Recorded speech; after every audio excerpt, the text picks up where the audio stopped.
नमस्कार स्टूडेंट्स, मैं विजय मलिक आपका अपने चैनल विजय सफर पे आपका स्वागत करता हूं। स्टूडेंट हिस्ट्री को आगे बढ़ाते हैं। हालांकि मैं कहूँगा तो सबसे ज़्यादा मनपसंद विषय मेरे को हिस्ट्री लगता है। इसके अंदर स्टूडेंट स्टोरी बड़ी अच्छी होती हैं, जल्दी याद भी होता है। तो स्टूडेंट्स, इस वीडियो में हम पढ़ेंगे नवीन राज्यों का उदय। पहले वाला वीडियो जरूर देखिए। थोड़ा बहुत बता देता हूँ कि औरंगजेब की मृत्यु के बाद स्टूडेंट्स इस देश के टुकड़े होते हैं। कारण कि औरंगजेब के समय तक पूरा देश जो था वो एक संगठन में था, आपके दक्षिण तक आवाज़ आती थी। अब औरंगजेब के बाद चाहे आपका शाहजहां तृतीय हो, अकबर द्वितीय हो, फारूक शेर साहब हो, जहांदार हो, ये स्टूडेंट्स कुछ ऐसे शासक हुए कि इन्होंने मदिरा, शराब और अनैतिकता को छोड़ के कुछ नहीं किया। इस वजह से जो जहां का सूबेदार था उसने अपने आप को स्वतंत्र घोषित कर दिया। स्वतंत्र घोषित करने के बाद स्टूडेंट्स अंग्रेज आए, धीरे धीरे इन स्वतंत्र शासकों को आराम से हराया और उसके बाद अंग्रेजों ने इस देश में एक यूनिट शासक इकाई स्थापित की। तो स्टूडेंट्स, काफ़ी क्वेश्चन आते हैं कि नवीन राज्यों के उदय से मैं आपको पढ़ाऊंगा। कॉपी पेन उठाइए, कहानी सुनिए, लिखिए अच्छे से। मेरे हिसाब से स्टोरी सुनेंगे तो ज़्यादा याद रहेगा, लिखते भी रहिए क्वेश्चन किस तरह से आते हैं। तो स्टूडेंट, स्टार्ट करते हैं बंगाल की। बंगाल जो है किस तरह से एक अलग राज्य स्थापित हुआ।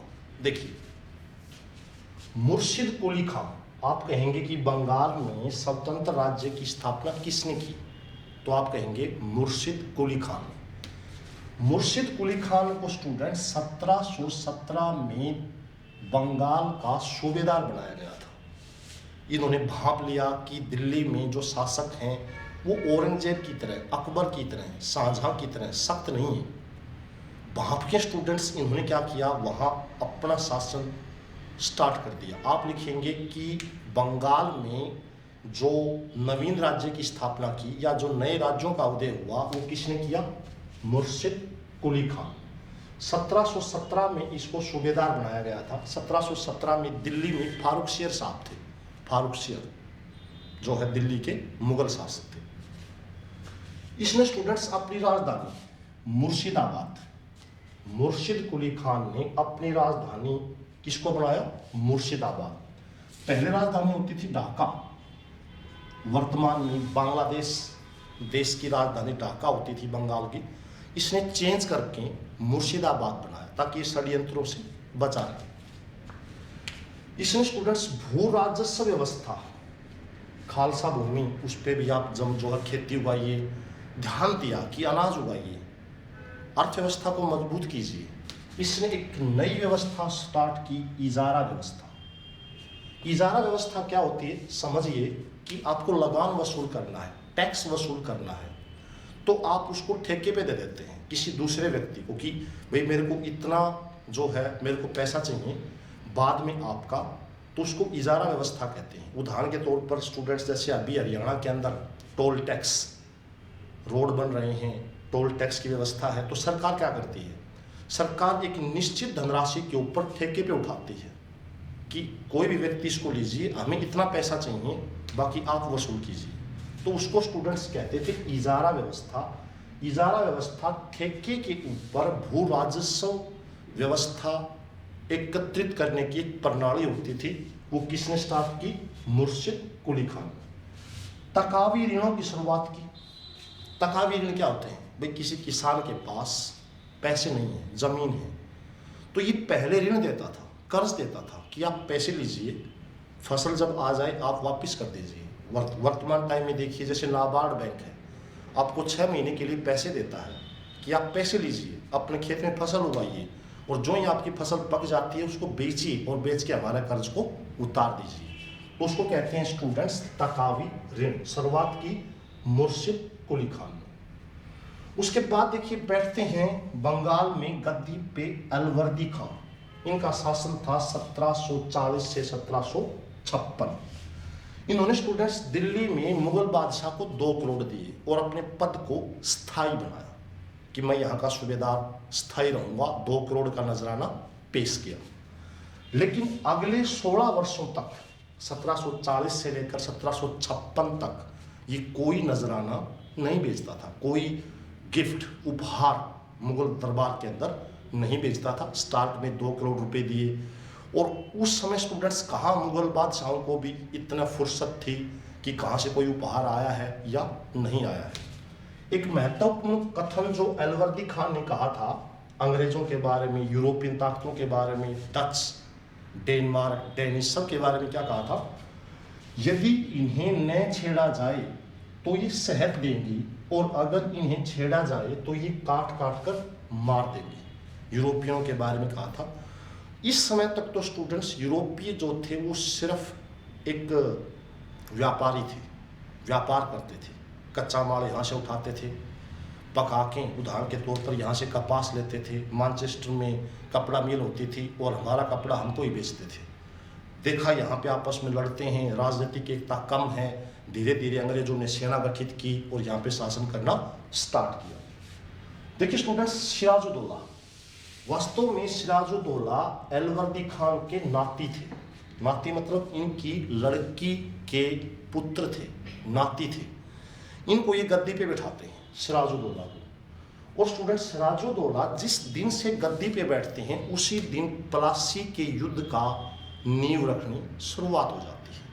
कैसे नींव पड़ती है प्लासी के युद्ध की? देखिए, सिराजुद्दौला जो इन गद्दी पे बैठते हैं उनके शत्रुओं में उसका चचेरा भाई शौकत जंग वो षड्यंत्र रच रहा था कि मैं कैसे गद्दी से इसको हटाऊं, सिराजुद्दौला को, खुद मैं कैसे बनूं।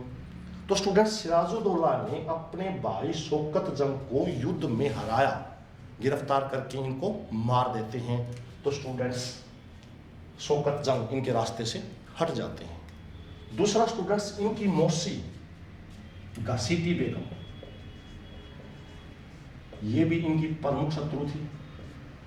घसीटी बेगम को स्टूडेंट्स ये पकड़ते हैं सिराजुद्दौला, कैद कर लेते हैं, उनकी पूरी संपत्ति को जब्त कर लेते हैं। तीसरा स्टूडेंट्स, इनका सेनापति मीर जाफर जो इनके साथ मिला हुआ था, ये उसको गद्दी से हटा देते हैं। भी आप हटिए, आप मेरे खिलाफ षड्यंत्र कर रहे हैं तो मैं आपको सेनापति की पोस्ट पे नहीं रखूंगा। एक बैंकर जगत सेठ, एक धनी व्यापारी, ये भी स्टूडेंट्स षड्यंत्र रचते हैं। देखिए, प्लासी के युद्ध की शुरुआत कहेंगे कारण यहीं से होती है। अंग्रेज स्टूडेंट्स इन चारों को भड़काते हैं, इसकी मौसी घसीटी बेगम को, शौकत जंग को, मीर जाफर को, जगत सेठ को। तो नवाब जो है, जाहिर सी बात है, नवाब कहता है कि आप मेरे परिवार को भड़का रहे हैं, मेरे खिलाफ षड्यंत्र रच रहे हैं। तो it's was the first reason Sirajuddaula अंग्रेजों के खिलाफ हो जाते हैं कि आप ऐसा कुछ काम कर रहे हैं जो मेरे को पसंद नहीं है। तो पहला कारण था स्टूडेंट्स कि अंग्रेजों के द्वारा सिराजुद्दौला के परिवार को भड़काया जाना, प्लासी का पहला कारण था। दूसरा देखिए, अंग्रेजों की किलेबंदी। समझिए किलेबंदी क्या होती है। जब आप कच्चा माल होता है उसको स्टॉक करते हैं, माल आपका बाहर से आता है उसको स्टॉक करते हैं। किलेबंदी, उसके चारों तरफ दीवार खींचना।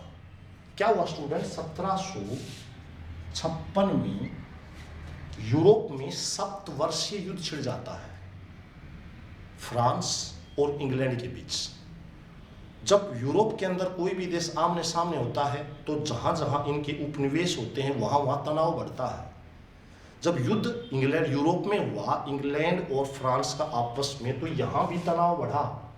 उस तनाव को कम करने के लिए फ्रांसीसियों ने और अंग्रेजों ने जहाँ जहाँ इनके गोदाम थे वहाँ वहाँ अपनी किलेबंदी, दीवार बनानी स्टार्ट कर दी।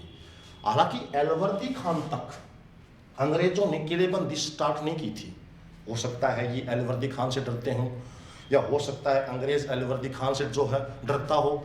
दोनों का आपस में भय था, तो अलवर्दी खान तक कभी किलेबंदी नहीं हुई। तो किलेबंदी स्टूडेंट्स कहाँ पे हुई?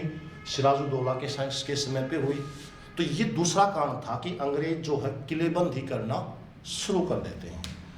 अब स्टूडेंट्स क्या होता है, देखिए ध्यान से। अब सिराजुद्दौला जो है एक घटना कर देते हैं, गुस्से में आके कासिम बाजार पे हमला करते हैं।